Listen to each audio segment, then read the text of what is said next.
welcome to our city council meeting this evening, November 7th. Appreciate everybody coming out on this rainy evening. We'll call the meeting to order. We do have a forum. We'll get started with the vote. I'm going to ask Councilmember Justin Dobbs to lead us in the pledge and invocation. Please take the flag. Pledge allegiance to the flag of the United States of America and to the republic for which it stands, one nation under God, indivisible, with liberty and justice for all. Please bow your heads with me. Dear Heavenly Father, thank you for the gift of life and the opportunity to serve our city. Help us to act with good character and conviction. Help us listen with understanding and goodwill. Help us to speak with charity and restraint. Finally, God, keep our first responders safe in every situation. Amen. Amen.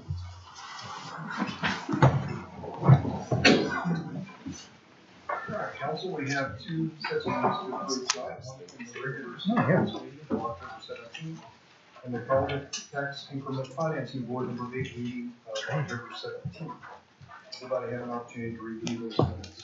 I move to approve October the 17th minutes and the second set, which is the tax increment on October the 17th. Second. First and second, all in favor? Aye. Any opposed? Motion carries. Now we have a very special presentation. Eddie, come on up. Recognize the 2022 Leadership Sherman class. Thank you, Mayor Flower, and to council and city staff. We're happy to be here today representing the Leadership Sherman class of 2023 when we'll graduate next May. And I want to thank you for having us here and letting us talk a little bit about Leadership Sherman. We do have a small number of folks here. We actually have 28 in our class. We're small in number today. If you three would stand up, or four. We're small in number tonight, but we're a large group. And so I'll just tell you a little bit about Leadership Sherman in our community. Leadership Sherman began in 1980. The class size consisted of 4 people at that time, and stayed that size about throughout the 1980s. The program maintained a small group during that time, and then local businesses found that this program was a great opportunity to involve their current employees with the future in their organization and put them through a class like this so they can meet and greet and get to know people in our community and see how our community works and operates. Today and in the past number of years, Leadership Sherman really hosts about 25 to 30 each year in our class, and we're just very, very tickled about that. The Sherman Leadership Program and the class size and the things that we do really is, it's an older program than those to the south of us in McKinney, Frisco, and Allen by a few years, and then our class size is about the same size with those larger communities. The Leadership Sherman is a 9-month program, 9-month community leadership program sponsored by the Sherman Chamber of Commerce. Each class starts with a team building day and includes a full day each with each month dedicated to explaining and exploring the inner workings of the Sherman's city government, our county government, regional issues, leisure and cultural, health services, and public safety. Not to mention our trip that we spend each spring going to Austin as a group, along with some community leaders that go with us there as well, and get to visit with our state representatives and listen to them on what's taking place during the session. Members of the program will also select and complete a class project during their year that benefits the Sherman community. And the class has had 2 meetings now, or orientation, and our 6th day last in October.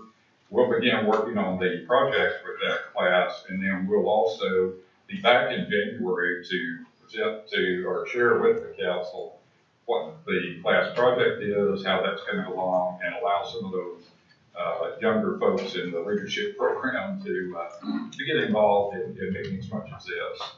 I also wanted to say that leaders serve on many of the boards in our community in various positions, but each year we get nonprofit organizations and other organizations that reach out to us and to our leadership class looking for leaders to serve on local nonprofit boards. And I want to thank the city of Sherman for your support. You support us each and every year, and you're behind this program because of the development of the leaders in our community. And thank you all for your support. So thank you. Thank you, Eddie. It's a fantastic program. We appreciate the chamber's support year after year. All right, at this time, we'll have citizen comments to the council regarding items on the agenda. Is anyone here to address the council this evening? Yes, sir. You'll come out and state your name and address for the record, please.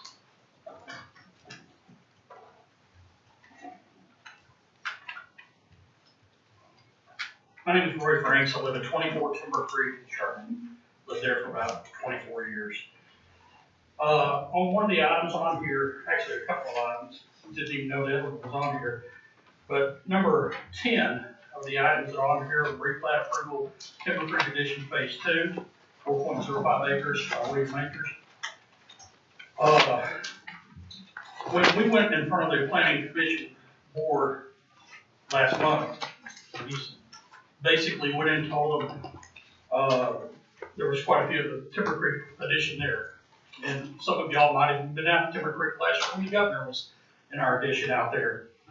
But our addition out there requires 2.5 acres. We've had a covenant on that land since 1977. It's a 50-year covenant. We're planning on renewing the covenants people I've talked to within Timber Creek. But it's 2.5 acres on a building site, any building site out there, which members of our addition have actually had to go acquire additional property to be able to sell or to build a house on 2.5 acres. But when this zoning was sent out, the local, Texas Local Government Code, we received a 212-015. The 212.014 was not in the deal, but we looked it up. And basically, a replat of a subdivision or part of a subdivision may be recorded as controlling a received plat without vacation of the plan if the replat in number 3 does not attempt to move, amend, or remove any covenants or restrictions. This is clearly trying to amend or restrict and remove one of our covenants in there, which is 2.5 acres or building site and 2,500 square foot. If this was allowed, anybody in Timber Creek Edition could at that point in time build whatever lot they wanted to on the 2.5 acres or more lands, because some people do actually have more land. And they could build whatever building site they wanted to, which would basically ruin the Timber Creek Edition in that area. And that's exactly what's going on with this site to be done. Now, Bill had done this before in the past. He had to go out and get additional acres, which he did buy additional acres at a different part of the deal. He sold it to Tony Elliman. Tony Elliman built the place. Other members, like I said, have done the exact same thing, where they had to go acquire additional acres to fulfill the 2.5 acre lots. But like I said, we were shot down at the Planning Commission. They said, actually what happened is we got up and presented, Bill got up and presented, and then they went to a closed door session for about 5 minutes, came back and gave us their ruling and says, it doesn't matter. So basically the covenants at that point in time would not matter, regardless of what we did. We are looking at other legal means to enforce the covenants.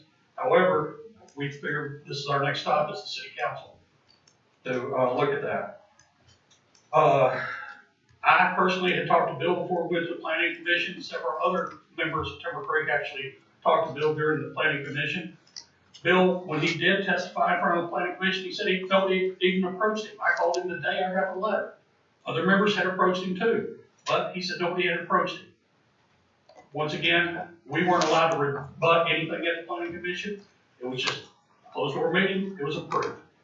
The second factor on here, and this was also at that same meeting, was on the what was going on Highway 56. Mr. Franks, we should limit you to 3 minutes. Can you wrap it up? Okay, on Highway 56, it's a safety concern. What you're fixing to do on Highway 56 with Woodman Circle Home, 300 new apartments are going to be built there, along with 287. I don't think that's on our agenda, is it? Well, the 287 is on Highway 56. The replat of linear homes, I just noticed they're on the agenda when I walked in. It's number, on your agenda, it is number 8, 3800 block of West Houston. I didn't even know it was on the agenda without it. But that is a safety issue. Highway 56 has 2 lanes right now between Friendship Road and 1417. They approved on the last planning and zoning, they also approved to have 300 apartments built on the other side of 1417. That's gonna be 587 cars potentially going on the Highway 56, which is a 2-lane road within a half mile. I mean, I'm sorry, there's gotta be some safety concerns on this. That's where I wanna point out, and that is just safety. What they approve, I can't do anything about, but the safety side of it does. Which one of those did you say? What number was it? Eight. It's IA.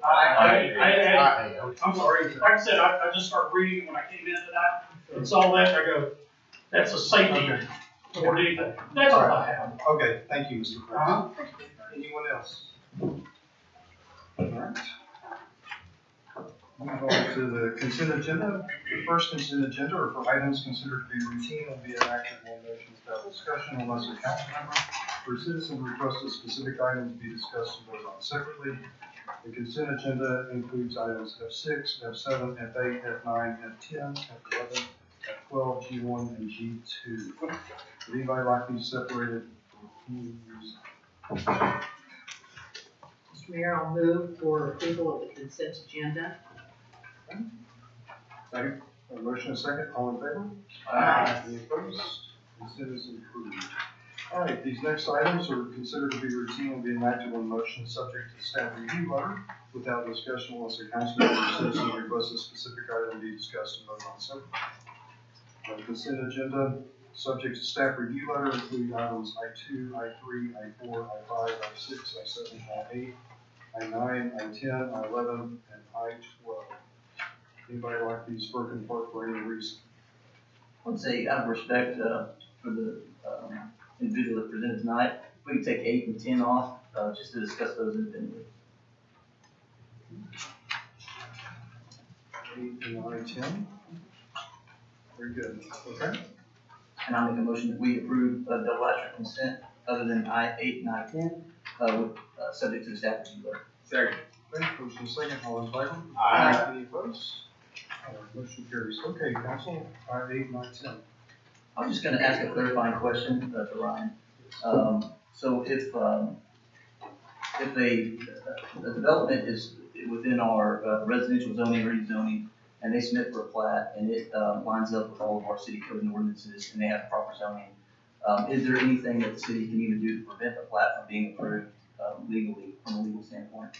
No, the answer would be the city would not have authority under state law or the city's own ordinances to deny plat should it be in conformance with all of your rules and regulations and rules and regulations of state law.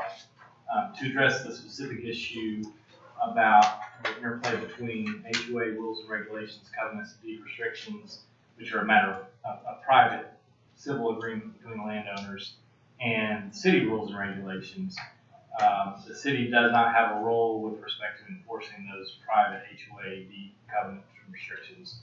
And so, in my opinion, the action of approving a plat that does conform with the city's ordinances and regulations would not trump or somehow amend the HOA rules and regulations. The two are separate. And the enforcement mechanism for enforcing both are separate as well. So it becomes more of a civil matter? Correct.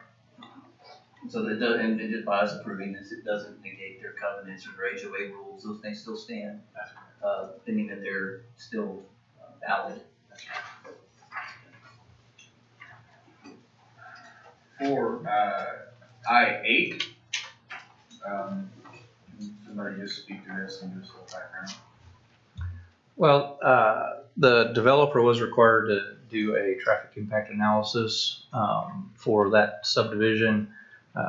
That study showed the need for them to install deceleration lanes coming into their development. Also, the TIA recommended decreasing the speed limit to 45 miles an hour along that stretch on 56.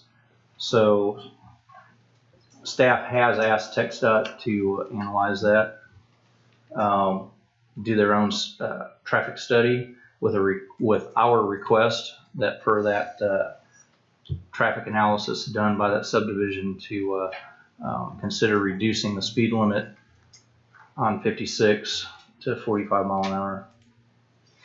And is that single family residential, those 44 acres, is that what? Yes.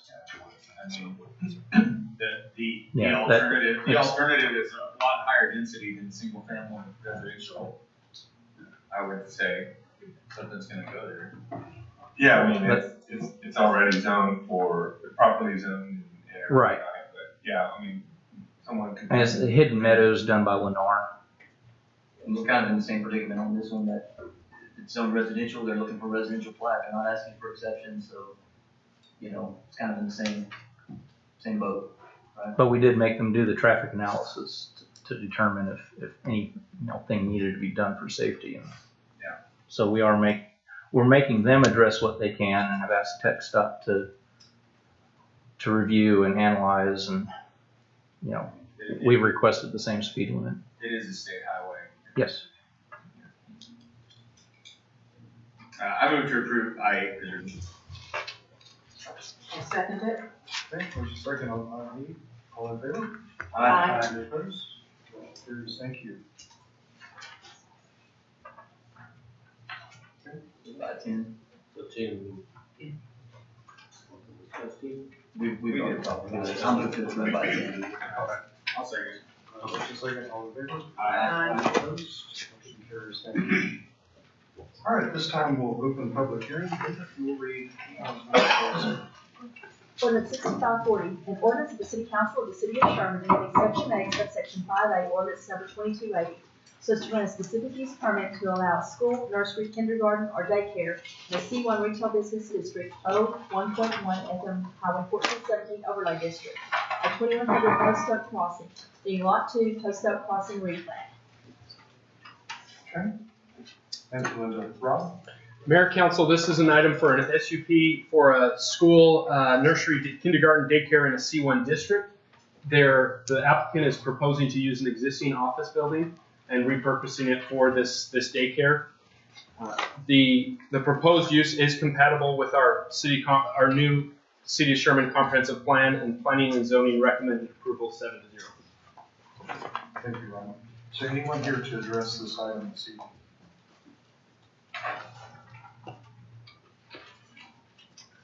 Sir, if you'll state your name and address for the record, please. Okay, my name is Glenn Hooper, and my address is 323 South Dallas Avenue in Lancaster, Texas. My name is Alex Freeman, 18740 Batesboro Lane, Dallas, Texas. Thank you. I'm an architect Okay. for the project. And as Rod has indicated, this is an existing building with a law office, a clothing store, and a vacant suite on the end. It's about 300 square feet.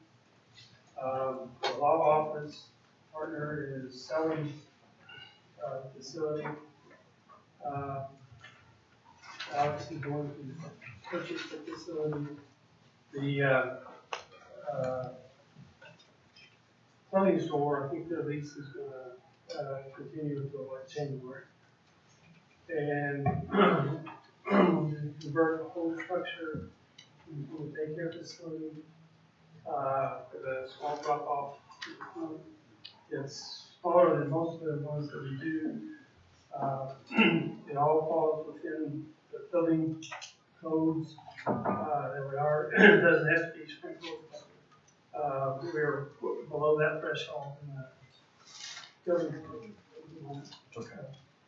And we're providing 2 exits, 1 exterior exit plus an interior exit for these 2 classrooms. Got any other questions? Or? Okay, we'll get with you on the questions, but thank you for coming and selling a special project. Okay, anyone else? All right, Linda, if you're ready to for us, please. Ordinance 6541, an ordinance of the City Council of the City of Sherman, amending Section 8, subsection 5A, ordinance number 2280, so as to grant a specific use permit to allow a two-family duplex in an R1, one-family residential district located at 210 West Fairview Street, being 0.385 acres in the J.B. McInerney Survey, abstract number 763, Block 1, also being part of Lot 5, Block 2 of W.M. Shannon Supplemental Edition. Thank you, Linda. Rob?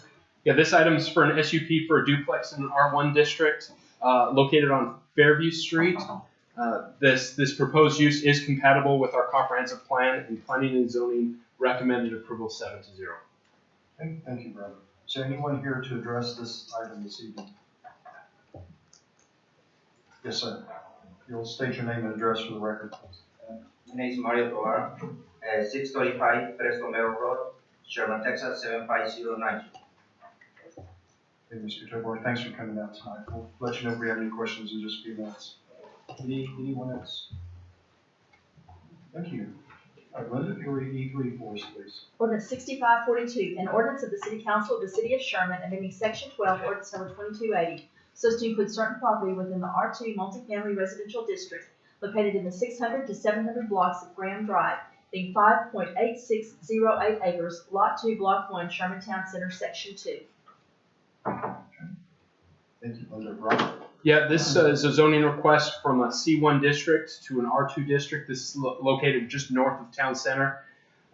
There are two lots currently for this development. The site plan, which consists of 340 multifamily units. The lot on the west side is already zoned R2, but the lot on the east side is zoned C1, and so that's what's requesting for the zone change to R2. Planning and zoning heard this at the last meeting. Its proposed use is compatible with our comprehensive plan, and planning and zoning voted 7-0 to recommend approval. Thank you, Rob. Is there anyone here to address this item this evening? Hi, good evening.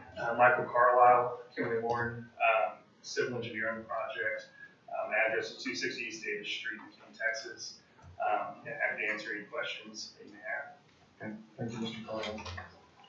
Anyone else? Linda, if you'll read E4 for us, please. Ordinance 6543, an ordinance of the City Council of the City of Sherman amending Section 8, subsection 5A, ordinance number 2280, so as to adopt an ordinance granting a specific use permit to allow a church, daycare, and food bank in an R1 one-family residential district, and repealing ordinance number 3820 and ordinance number 5647, located at 2111 East Tuck Street, being Lot 1, Block 1, Harmony Baptist Church Edition. Thank you, Linda. Rob? Yeah, this is for an SUP where the applicant is actually wanting to update this SUP. They currently have two other SUPs at this site, so this would all bring it into one. They're wanting to build a new building at the back for a food bank. Planning and zoning heard this at the last meeting and approved it or recommended approval 7-0. Thank you, Rob. Is there anyone here to address this item this evening? Okay. If not, this time we'll close public hearing and consider the adoption of ordinances. Council, questions, discussion? Mr. Mayor, if there's no discussion, I move that we approve 6540, 6541, 6542, and 6543. Second. Okay, motion second, all in favor? Aye. Any opposed? Motion carries. Thank you. All right, Linda, if you'll read this one for us, please. Resolution 6982, a resolution of the City Council of the City of Sherman authorizing execution of a professional services agreement with Spires Engineering Incorporated for the Hickory Hill Thoroughfare and utility improvements. Thank you, Linda. Robbie? Yeah, Mayor, we are asking the council to either table or take no action on this item. After we prepare the agenda, we've got some information that we need to do a little bit more digging into on the proposed contract. So digging into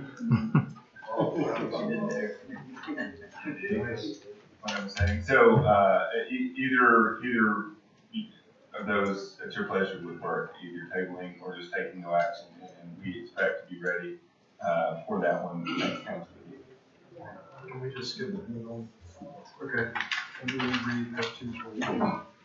Resolution 6983, a resolution of the City of Sherman determining the cost of phase number 2 projects to be financed by the Bel Air Village Public Improvement District.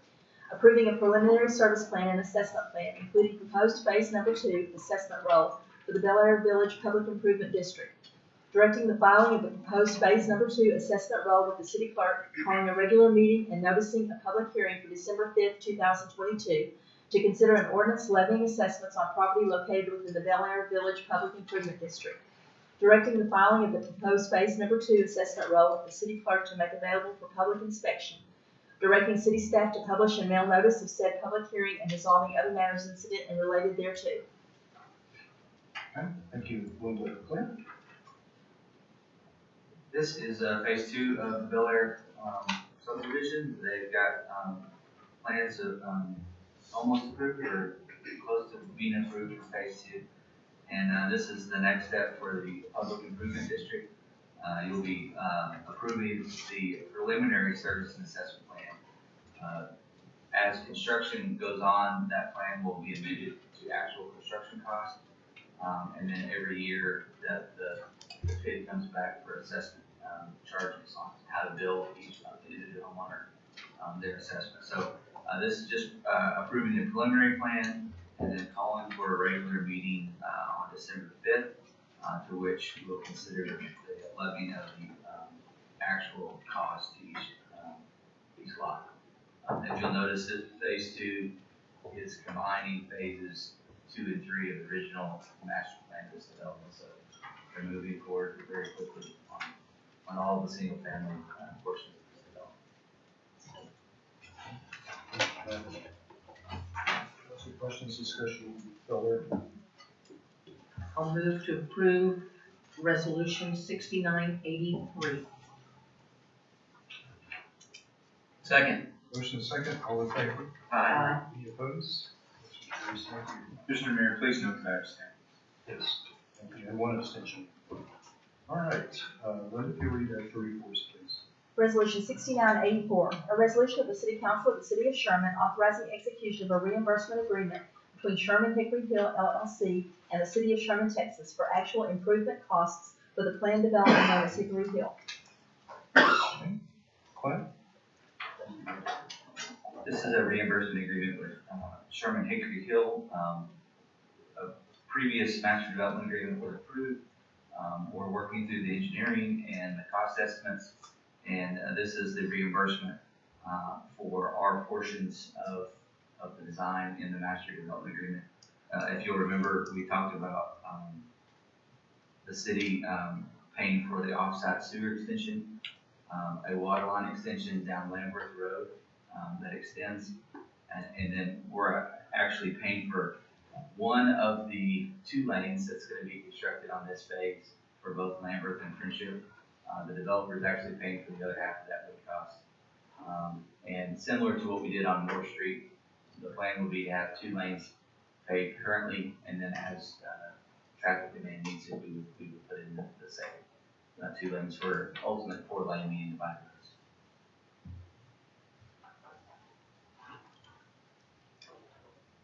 Council, discussion, questions on?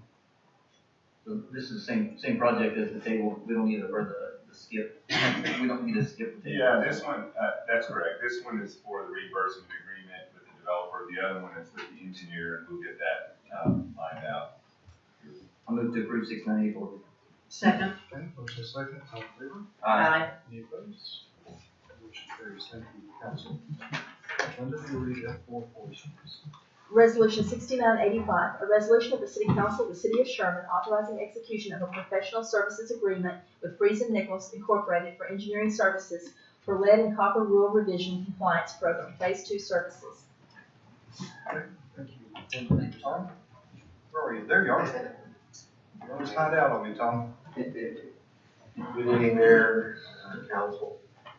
So a little history on this, because this is phase 2 of the project. On January 15th, 2021, the EPA set new standards for lead and copper for all distribution systems throughout the United States. This rule was handed down to Texas cities by our Texas Commission on Environmental Quality. They did that on December 15th of 2021. The deadline for cities to be in compliance was set for October 16th, 2024. So we did an initial risk and resource screening report, which was our phase one. It was conducted by Freeze Nichols last year, and they completed that project in May of this year. This phase two project will be looking closely at the physical testing of various service lines in our distribution. So we're drilling down, getting closer to what we have in our system. If you have any questions.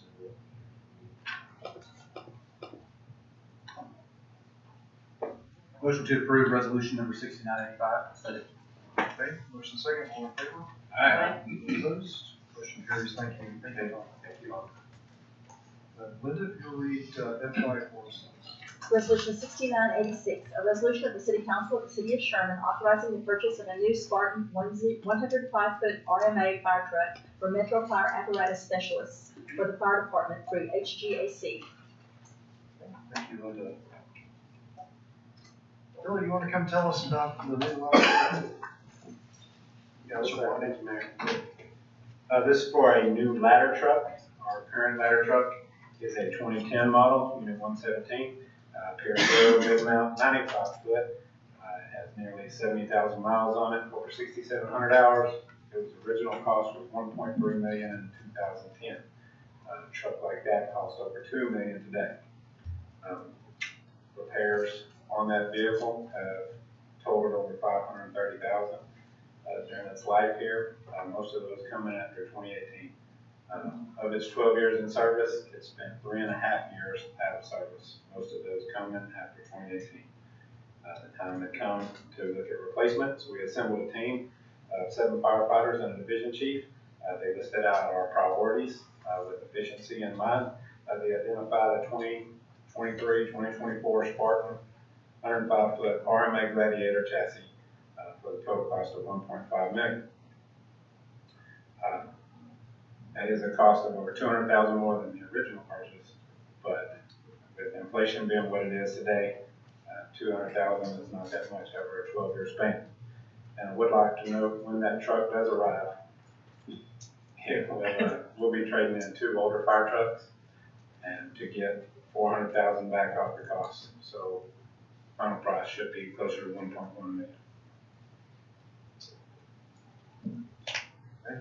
Now this ladder truck, it will extend further for our new developments here in Sherman. They're going to be larger. Yes, sir, 10 foot farther. 10 foot. And Chief, does that ladder truck also have a pumper on it? Yes, it does have a pump on it, which expanded capacity over what we currently have with some of the larger industrials we have in town these days. The need was identified by that board we put together for a larger capacity pump that could pump through certain of the larger industrial buildings that are now being built. I do want to ask, I know the answer to this question, I just want to get it on record. So, and it won't be about specs about how many gallons per minute or what's the cubic inch displacement of the engine or anything like that. But you said the existing, if the existing unit were specced today, it would be $2 million. So are we getting all of the functionality and quality and everything we need in this one, even though we were more and judicious about how we spec'd it out? Yes, absolutely. And that was the point of assembling that 7 firefighters and the 1 division chief, was they took all the needs that we have for our city and the future growth of the city and compiled those and came in with this truck. So is it a long lead delivery? 400-day build. So the price we are looking at could possibly be in fiscal year 25 and the 40. Time is of the essence. And I move to approve. Yeah, motion second. Aye. Any opposed? All right. Congratulations.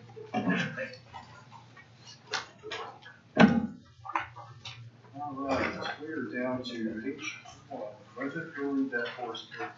Change order number 1, Texoma Parkway water main replacement from FM 691 to Fallon Drive, Douglas Daily Construction LLC $270,474 increase. Thank you, Linda. Travis, welcome. This is your rookie season. It is. All right. Good evening, Mayor and Council. Those who don't know, I'm Travis Overturf, civil engineer here on staff. This item here is seeking approval for change order number 1 in the amount of $270,474. Douglas Stanley. This change order was at the request of city staff. The full $270,000 is fully additional scope that is being added to the overall, the Texoma Parkway water main replacement project. The additional scope adds roughly 1,400 linear foot of 6-inch water line. It starts at Texoma Parkway 691 intersection and travels 1,400 foot west. City staff requested the engineering department to design in-house. So all the engineering design and plan production was done in-house by our engineering team. When asked, Douglas Daly presented us with pricing that was in line with the existing contract that we have with them for the Texoma Waterline project. And so staff recommends approval on this item. I can answer any questions for you. Why the extra 1,400 feet? So that is the current Texoma Waterline project was from Fallon to 691. Currently, we do not have a water line that extends west on 691. And so to serve our customers that are within the city limits, that 1,400 foot is needed. I mean, eventually, I guess we could extend all the way to 75, but small steps. Is that our last customer there that we're seeing the water line in yet? Correct. Well, I'll make a motion, in spite of the fact this is the first time and you brought it for an increase. I know, I'm picking on you. How small is that? Anyway, I'll make a motion for approval of this change order, number 1. Second. Motion second, all in favor? Aye. Any opposed? Motion carries. Thank you. Thank you, Travis. Travis. Never be better than now, Trevor. That's right. All right, we have another change order here on H2 pickleball basketball court project. Their company is $19,986.55 increase. Yeah. Tell us about our pickleball. Before I get started, you said the engineering team designed this, it was just It was all Travis. This is also a change in scope. Part of the initial bid for the pickleball and basketball courts included a requirement that they hire a structural engineer to actually make sure the design that we had spec'd met our standards.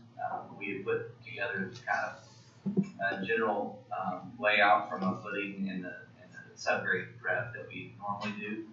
But upon hiring a geotech to do some borings out there and talking with the structural design, contractor came back and said that they needed to make modifications to the footings and some of the subgrades. So the initial change was significantly higher, but we are taking advantage of the large trucks that have been approved to be used in the street department to haul some additional base material and also off-haul some of the additional soil that we needed to remove.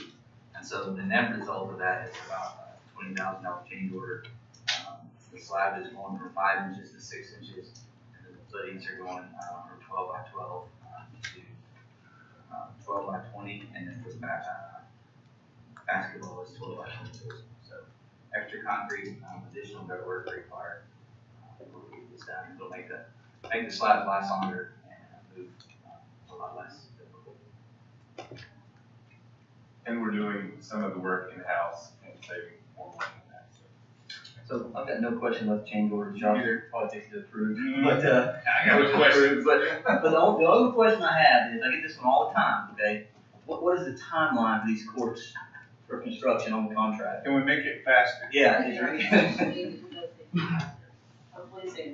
do we have, was there, and y'all may not know this, was there a timeline in the contract for construction? No. Okay. Move to approve. Thank you. Okay, motion second, all in favor? Aye. Any opposed? Motion carries. Who was the second, please? Thank you. All All right, at this time, we'll receive an update on the city of Sherman's ongoing projects. Good evening, Nate. Mr. Mayor, council, it's a pleasure to see your smiling faces tonight. Forward to spending the next 19 minutes together for our quarterly update on city projects. Thank you, Sam.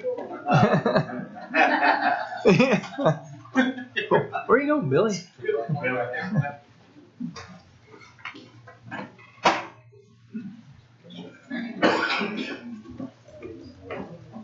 Alright, so our first video today is going to be our departed Woodman Circle home, work on which finally completed last month. Go ahead. This project, of course, was one that was somewhat controversial. However, I'm personally really very proud of the job that our demolition department was able to do. To my knowledge, every single person that contacted the city looking to get some sort of memento from the structure was their requests were fulfilled. Chip really bent over backwards and went out of his way to make sure that anyone who felt like they had a connection to the building was able to take something away with them. For a lot of people, that was bricks. People were more than 1,000 bricks, and a lot of for the families and things that had a larger connection even to the project, they received things from inside the building and things like that. So a very, very good project, one that needed to be done, unfortunate as it was, and we have received unanimous praise, I would say, from the community regarding how that was handled. So I'm really proud of our guys for how they went about that. This is your latest look at the Highway 75 project. You probably know enough about it from driving by all the time. When we're talking about our demo crew, I did want to point out the working man's friend is gone. Yeah, the city enrolled that into our commercial demolition program, and because the building was virtually all metal, we were able to do it for almost no cost. So that was a really good deal.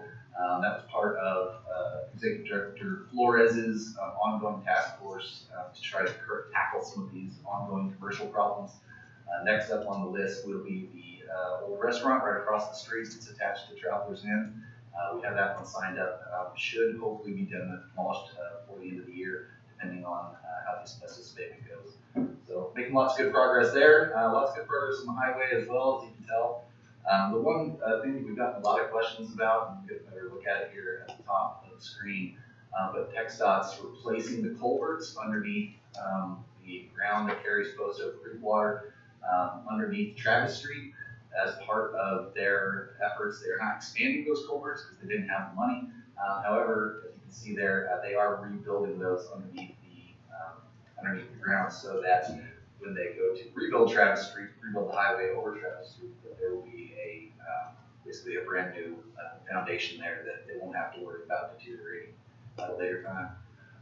So you can see that right there, that work to rebuild those, and then as the highway goes over the top of it, then above brand new foundation. This is 75 and 82. They've done some recent work here on the on-ramps and off-ramps that I wanted to give you guys a quick look at. This on-ramp right here onto the eastbound lanes has recently been paved in the past couple weeks. As I was saying this morning, TxDOT has taken the one guy with the tool belt that was working on 1417 and moved him over here to this project. So we're making a little bit of progress there finally. Still have not connected the bridges that have been there for the last year. They sure look nice. Of course, you can see the car wash. We've got the new car wash going in there on the corner. And then you see kind of how the new arrangement will be here with the on and off ramps on both east and westbound 82 here. As you kind of look at how those will be longer and provide more time for people to accelerate or decelerate depending on which direction they're going. Next, we're going to run over to 1417, but we're going to take a quick look at Washington Meadows. You'll see a little counter pop up in the right-hand corner of the screen here. This is one of Robbie's ideas to kind of keep track of just how many lots you're going to see today. So this number will update every time we look at more houses. Washington Meadows is about 135 houses. They've got that about half built out. You can see a number of those are already occupied. Whether they build out or how quickly they build out the second half of that project will of course depend on market conditions. The big news here is the traffic switch. They are using the new lanes for a substantial portion of this project now. I believe the northern portion that you'll see went into use just last weekend. So this is kind of a brand new look at something. As any of you who I've talked with the mayor heard me say, but I do think it's worth pointing out. What's neat about this update is this is the first time we've ever looked at this project where you can really start to see what the finished product is going to look like. You can imagine all the work that they've done here on the east side of the road, now just being here over to the west side of the road to establish that profile across the street there. You do see the brand new sidewalks. That, of course, was a major safety issue for a number of years. People wandering down the sides of 1417 with a number of deaths associated with that. So the condition of those sidewalks will certainly help in that regard.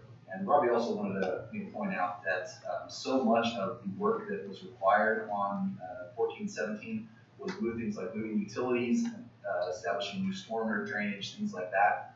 All of that has already been done on this side of the street that accounts for both sides of the street. So however long it took them to do that side, which of course was a long time, it won't take them nearly as long on this side to make that kind of mirror image of that road. Because so much of the work that you don't see above ground has already been accomplished. There was one water line or filter utility line that took over a year to get moved. So that project is still on track, we believe, to finish in 2024. Heritage Crossing, this is out in West Sherman. We're going to get a look at the McGee Street extension, which was finally completed. 45 single-family homes that now finally have access. Of course, the long-term plan, which we talked about before, is to bring this over the creek, over Sand Creek, and connect it up with Washington to create another east-west thoroughfare there. Last time we looked at this, though, McGee Street had still not been paved, but that portion of the project is finally complete. McGee Street will. So that will be able to be expanded to 4 lanes like a lot of these projects that we talked about. And then the unique thing about this, of course, is that McGee Street will eventually carry it across the Grand Canyon, or maybe the Little Canyon.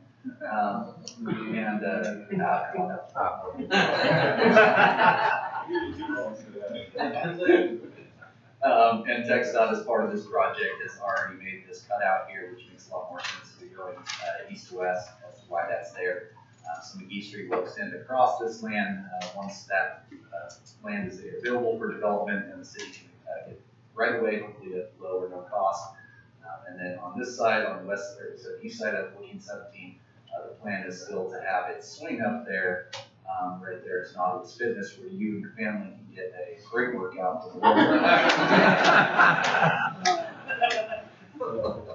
This is the Texoma Parkway water line. We kind of flew right past the connection there. That's 10 points, no doubt. The connection, the new pipe, 270,000 you guys approved, that was there at the beginning of the project, was 691. But I thought the interesting thing about this, of course, this work has been going on for a long time. You see the temporary line that they've run through all these culverts, but just the sheer number of crossings that they have to do for this project. I mean, I did not sit and count, but the dozens and dozens of driveways that have to be crossed over, under, or around somewhere. So that's certainly why this project might end up taking a while. And then, of course, it will extend all the way down to Found Drive. And then I wanted to give you a quick aerial look at the Texas State Fair North Edition, also known as the Midway Carnival there, which is open. It's probably open. I don't know. The Sherman Police Department is really coming along. I think the plan is to take y'all out there probably within the next month or so, now that things are kind of starting to be a little bit less dangerous. It's really, really cool building. I was able to go out there with the chief and the exec a couple weeks ago, and it's astounding. And if you really want, for comparison's sake, go look at the old police department and then go look at the new one. I mean, it's not even the same world. Of course, we did the annex in the back to save some significant amount of money on the total amount of cost for that building, because the annex per square foot was so much less. This area over here, you see, that's the kind of break area. There's an indoor-outdoor break area, which is really neat. This whole corner of the building right here, that'll be the new dispatch center, which if you've ever been in our current dispatch center, it feels more like a little hole in the wall. This is an incredible facility, big, bright room, lots of space to expand. Really, really neat. Executive offices down here at this end. The middle of the building is taken up by lockers and cubicles and that sort of thing for the work, police work. That building is really, really neat. I think you guys will be really impressed when you go out there here pretty soon to take a look at that. The Grove, we are deep into phase 2 of the multifamily of the Grove. This is phase 1 up here that has been open for several months. Phase 2, as you can see, is very far along at this point. This is duplexes along here that moves into single family as we go further to the south. About 200 houses and about 200 apartments in this one development alone.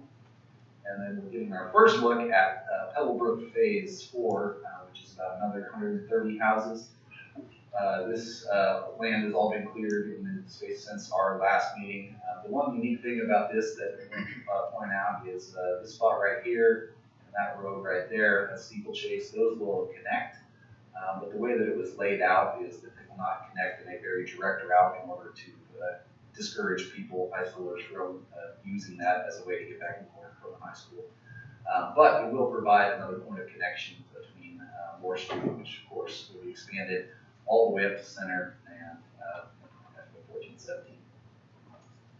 And then the lower portion of the project, Moore Street, the Willie Steele Memorial Highway, as we like to call it, is pretty much done at this point, except for that troublesome connection at 1417.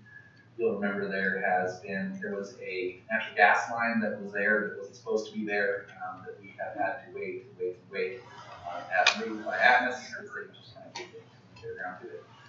However, I've been told they are in the process of mobilizing their workers out there, so hopefully this project will be simply wrapped by the next time we do one of these updates, and that connection established there to provide not only relief to the school, but access to lots of development there that you see. All right, this is Hidden Meadows. This was the issue that came up earlier in the meeting. This is the first time that we were getting a look at this. It is off of Houston Street out by Texoma Christian. That was Ridgeview that we just passed over there. 280 houses here. This is a Lennar development as well as several of the others that we want to look at. You really can't see much from the road from right there except a little bit of this drive, but once you get back in there, as you can see, and they've really already done a lot of dirt work to get that ready. With Texoma Christian there, and then at the top of the screen, this is the preserve. So this whole area over here is divided into about 6 different housing developments, and the preserve is the one that they are currently working on. About another 100 houses added there to what they've already done, and then eventually the Quail Run development will expand in the other direction out toward Friendship Road. So 100 houses there. The Estates of Baker Park. This is the larger lot, more expensive home type of product that's being put there in between Park Haven neighborhood and 1417. I don't know really what else to say about it than that. It is continuing on. They are continuing to work on it. Work is being done every day. All hours of the day.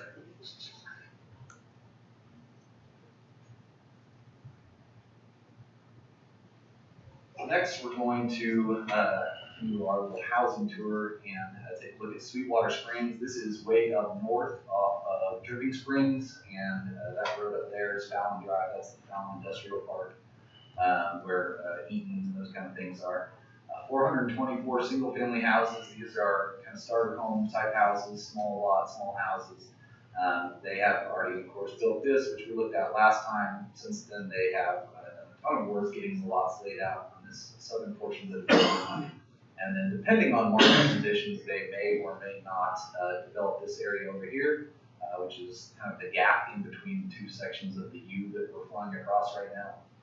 So, if the housing market dictates, the idea is that this would eventually become part of the development as well. But kind of a neat development in that it's not close to anything else that's currently going on. So we want to provide people with a lot of options, which this will do.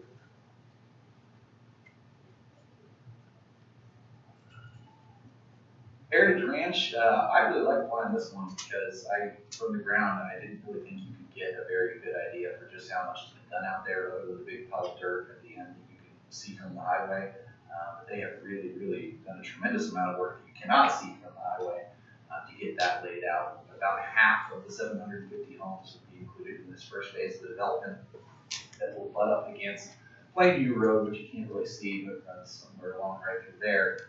And then on the other side of Plainview Road, between there and 1417, there you see the gas plant up there. So this is kind of the horizontal portion of development, and then it goes vertical as it crosses Plainview to go all the way up nearly to that plant up there. So 750 houses, about half of which have already been laid out there. Pretty impressive from the sky, in my view. Bel Air, of course, you can see really well from the road, and they have been going hot and heavy there.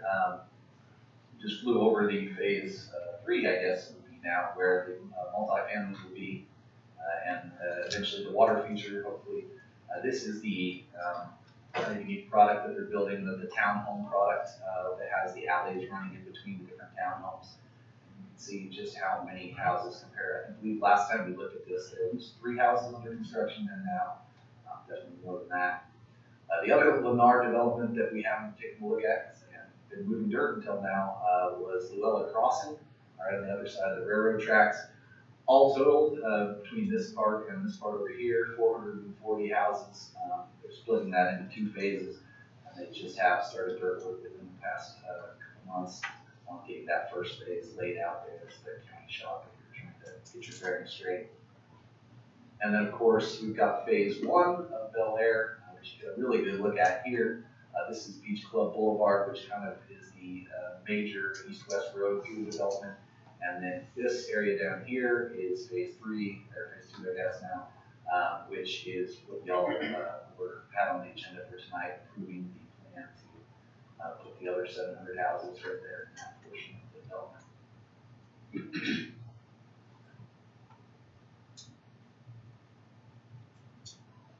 Finally tonight, we're going to take our latest look at Texas Instruments. Please, no photography.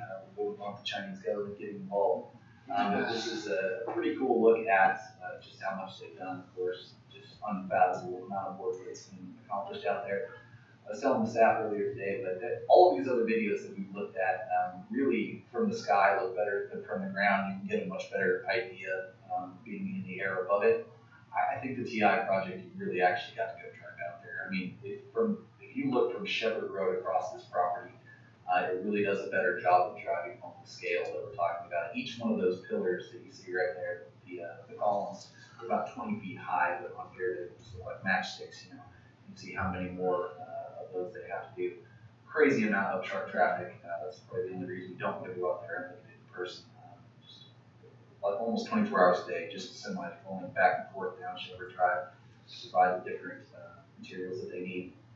Here we look at phases 3 and 4 of that project. And that's really the amazing thing to think here is that for all of how big this building is and just the sheer incredible scale of it, that's still only 1/4 of what eventually will be built out there, which is just amazing. The mayor was telling me that he believes these tower cranes that you see, there's one there and one there. He thinks that this is probably only the 2nd time in Sherman's history that we've ever had a tower crane at use in the city. Right now we've got 2. It's pretty impressive. And there you see the wall panels that will eventually be placed up. Of course, once it's all said and done, 4.7 million square feet of high-tech fabrication area. That would be, of course, one of the largest factories in the United States. If it were open today, it would be the largest factory in Texas, period. Whether it actually will be by the time it's completed, who knows, but it's certainly on a scale that none of us has ever really seen. So what happened when you add up all those numbers? 6,847 housing units that you just saw today in the last 20 minutes. If you multiply that by 2.65, which is about how many people live per house in Sherman, that's 18,000 new residents in the city of Sherman, just in what we saw today. So it's fun to look at that development map that we've shared, of course. It has all those big fancy numbers on it. This is the number of things that are actually happening right now, 18,000. So that is all I have for you guys. Unless you have any questions for me, we're going to the real experts on that. Good job, man. Thanks, Dave. Awesome, dude. All right, we're here down to the time now. Harry, I'm gonna start with you. Any comments? No comments from me. None for me, Mr. Mayor.